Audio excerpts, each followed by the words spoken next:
So again, I really appreciate you sticking with us for this long day, and many of you yesterday as well, and getting this information, this really critical information out to the public for us. So really thank you all for being here. With that, I would like to introduce our regional director, Dan Bauman. Good evening all. Again, like Mike said, thanks for coming. Thanks for sharing the messages that you'll hear tonight. I'll just start with some of the information that's already been shared, but not in this venue. This is part of the Southwest District Incident Management Team. We've been activated here under a unified command, and you've probably already been hearing what unified command is. We all work in cooperation. Lots of state agencies, local departments, Fort McCoy, the federal government, as well as the Department of Natural Resources. And we're here, for those of you are at the Black River Falls Service Center for DNR. The Wisconsin Department of Natural Resources fire crews and local agencies and crews are on the scene of a roughly 3,000 acre wildfire in Monroe County, which at this time is 50% contained. Mike? Thank you.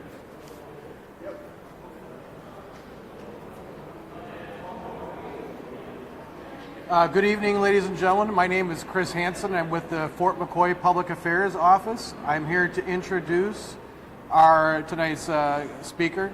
It's Major General Matthew Baker, M-A-T-T-H-E-W, Baker, B-A-K-E-R. He's the Commanding General of the 88th Readiness Division and the Senior Commander for Fort McCoy. And again, it's M-A-T-T-H-E-W, B-A-K-E-R.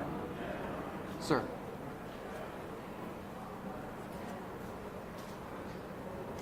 First of all, I'd like to thank DNR, all the local and state authorities, Wisconsin Army National Guard, everybody coming together to get after this problem set, and it's really appreciated. This doesn't come easy, and we really appreciate the cooperation and partnership, because this is what's getting us through this.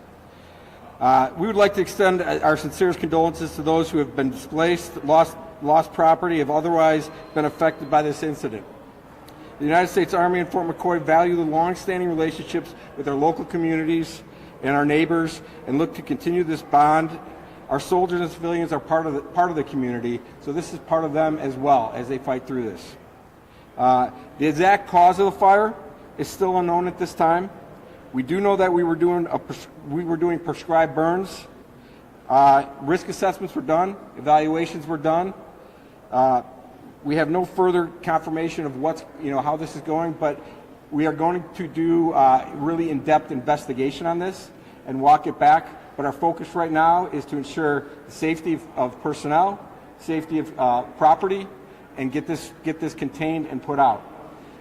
This has visibility at the highest levels. The Secretary of the Army is tracking this down to all the people at Fort McCoy. So this is visibility across the board. We are committed to provide the resources we need to help fight this fire and work with our partners. We have on the way, we have 2 more air assets, 2 CH-47s and a UH-60 coming in. They'll be on ground to help assist with the efforts going forward. So again, I appreciate everybody's partnership, cooperation, and we're going to be here to the end to get this done. All right.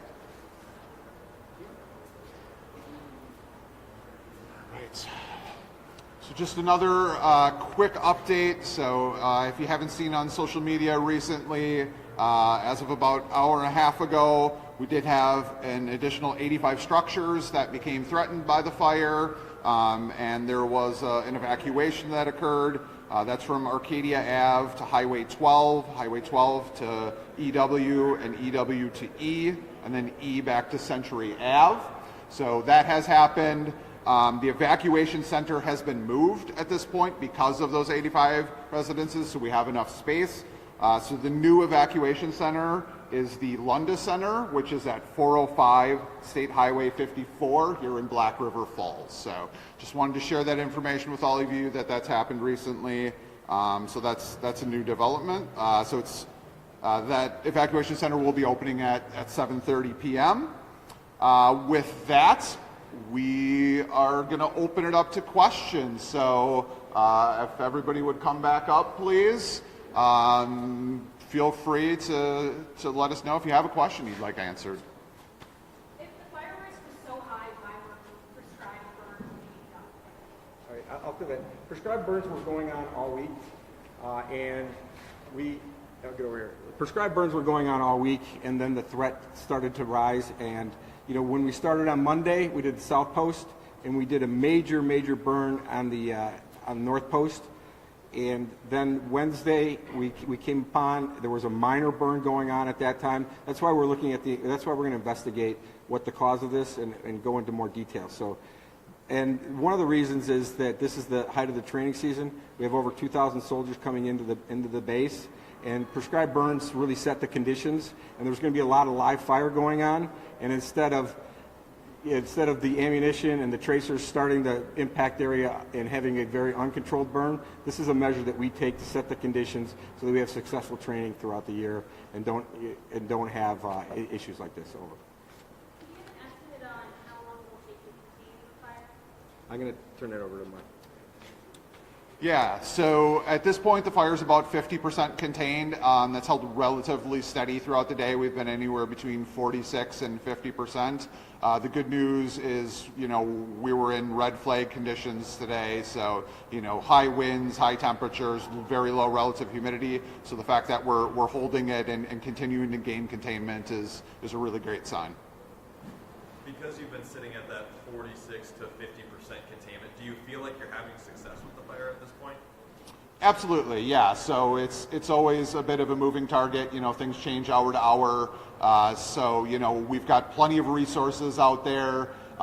We've had various things come in throughout the day where you can get a wind shift or you can get something else happening. And so we have a really talented group of people that those inputs come in from the field, from the firefighters, and they say, hey, we're seeing this out there, and we have a whole group of people that get together, and really think that out, and how are we going to adjust that plan for the next hour, for the next 5 hours, for the next 24 hours. And so there's a very strategic planning process as part of this where we really do that both short-term and long-range planning to make sure we have a whole group of people who are confident in the plan we have, and that once we have that plan, we move forward with it and execute it. Are there more residential areas that could be at risk of this fire? So at this point, I don't have any information that there's any additional, evacuations pending or any other, structures at risk. So, at this point, I would say hopefully the conditions are getting a little better out there at this point. And as we move into the evening hours here, hopefully we can start gaining some more containments and just keep reducing the risk to the residents in the area. For the fire in Nisita, Juneau County posted on Facebook that it's safe for residents to return home. Can you confirm that's the Jack Pine fire? That is the Jack Pine fire, and as of the last hour or two here, those residents have been allowed to return back to their residences. How many properties or structures have been damaged from this Fort McCoy? So from the Fort McCoy, I'm aware of 4 structures that were impacted. I know 2 of those were kind of outbuildings. I don't know the details on what the other 2 were, but I have not heard of any of them being residences at this point. So. Were they on base or? No, those would have. Well, I guess I can't confirm that for sure, but my understanding was that they were off base. Do you have any reports of any injuries to this fire yet? We have not had any reports of any injuries either to the public, firefighters, or anybody else. So it's been going great as far as safety, which is always our number one priority on these incidents, is to make sure everybody's being safe out there.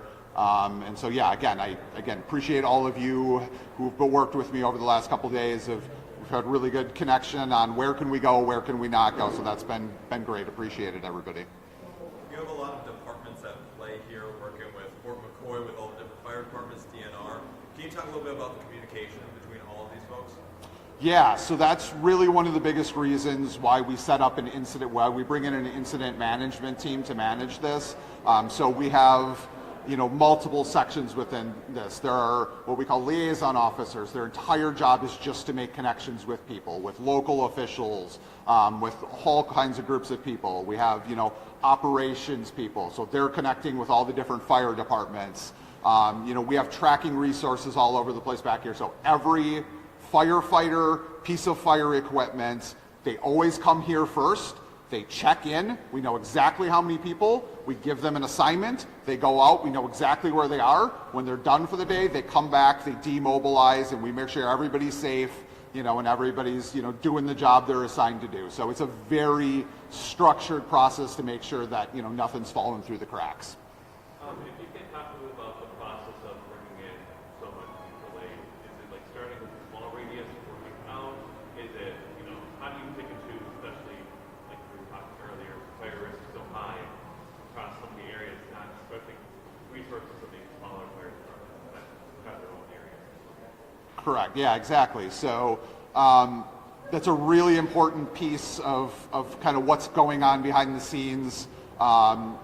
We know where all our resources are stationed throughout the state. So in this case, the southern half of the state has very high fire danger. So resources are being moved down from the northern part of the state where in some cases, I have people sending me pictures, there's still 1.5 feet of snow on the ground. So, those resources are able to come down here right now. 2 weeks from now, when maybe all that snow is gone and the fire risk is less here as we start greening up farther south, then those resources will shift and we'll send people from the south to the north. So there's constant movement, even within a day. If we were to get another fire over in, let's say, somewhere over in the eastern part of the state, those resources would get adjusted.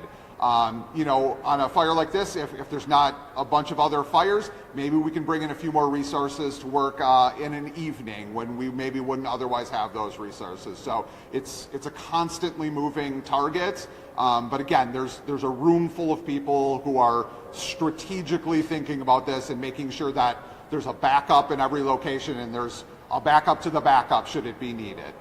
For those families who evacuate or displaced, and it's certainly frustrating situation like this would be on the level. Yeah, so we definitely share in their concern, and we definitely are wishing the best for them, and we're gonna do our absolute best to get this fire contained as quickly as possible, and and get them back in their homes. In the meantime, there's going to be we have resources to provide for them. So if they need hotel room, meals, that kind of thing, those are all things that we'll make sure that are provided to them. So that they're not driving around trying to figure out where they should go. So that's one of the really important pieces, again, with all of you sharing the information. We need to make sure they know where an evacuation center is and what resources are actually available to them. This is a follow-up for General Baker. Can you explain a little bit about those safety precautions that are put in place for a prescribed burn? Because people were told maybe not to even grill outside because the conditions were so bad. So just how that can be prohibited, but prescribed burn. Yeah, we have our DES, our Department of Emergency Services, our firefighters, and they do an in-depth risk assessment. And off of that risk assessment, that's what they base their decision on and how that would go forward. And as we look into it, again, the investigation is going to play out and really see where the fire started and what was the impact and what was the role of these prescribed burns in starting that fire and making it move out. Do you have any more details on what goes into that risk assessment, just like what factors that they look into? They take in, weather conditions, the dryness of the soil. I'm not an expert on it, but there is a checklist that we do, and we don't go, carelessly and just say we're going to do this. There's a lot of thought that goes into that. How much has this, impacted day-to-day operations at Fort McCoy? Has it at all, or is it? So we've had to adjust. Like I said, we have about 2,000 soldiers coming in for the weekend to train. We've had to adjust and move the training down to South Post. We have a no pyro, no live ammo mandate right now.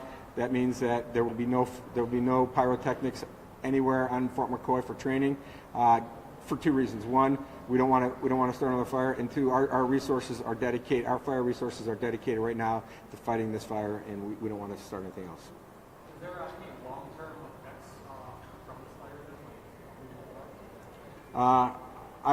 that I'm going to defer that question. Maybe Dan can help me out, but yeah. Yeah, so, when you get fire on the landscape, there are actually some landscapes where fire is a good thing. So some of the jack pine and the tree species out there, some of those species actually, their reproduction is based on fire. So it really depends on the intensity of the fire, how long it's burning in a given area.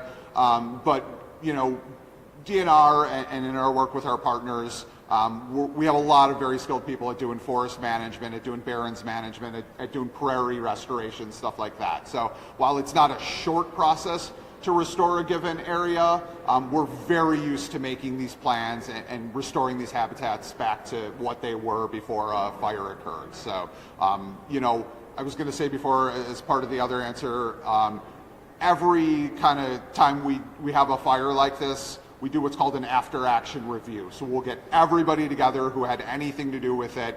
Everybody will give their input. What went well? What didn't go so well? What could be improved for the next time? And all that information is channeled over years and years, and really helps us build up that what are the risk factors and kind of what can we do better going forward. So. Again, we don't just come here, do our role and then take off. There's a lot of work that goes on for potentially years afterwards to really dive into, what happened and what we can do, do differently the next time if that's necessary. Once this fire contained, do you have an estimate of how long the investigation would be till you can give a definite source of the start of fire?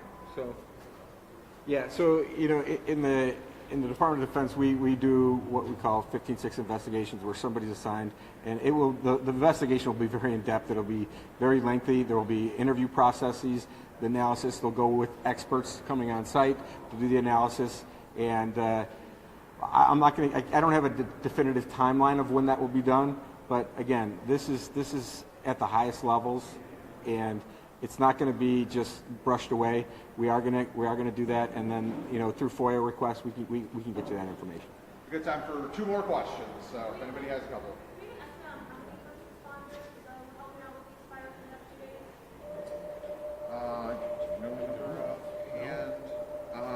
Because it keeps growing. Yeah, so I don't have an exact number. We've had numerous fire departments. There's constantly resources coming and going. So that's a number I can make sure gets in our next social media or kind of update for you. It is something that we keep track of. I don't have the number off the top of my head. Out of the 3,000 acres, about how many of that is on base? The vast majority is on base. So last I heard, about 70 acres was off base. So the vast majority of it is on base.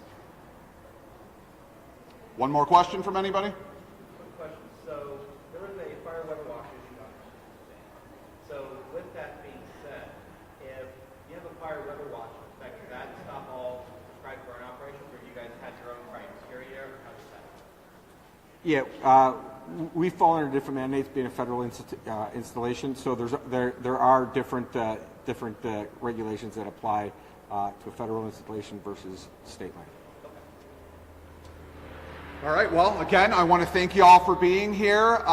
If there's any follow-up questions, I will hang out for a few minutes. If you want to follow up with me, I'll hang out over here. Other than that, again, thank you all for being here. Really appreciate your patience today, and look forward to continue working with y'all.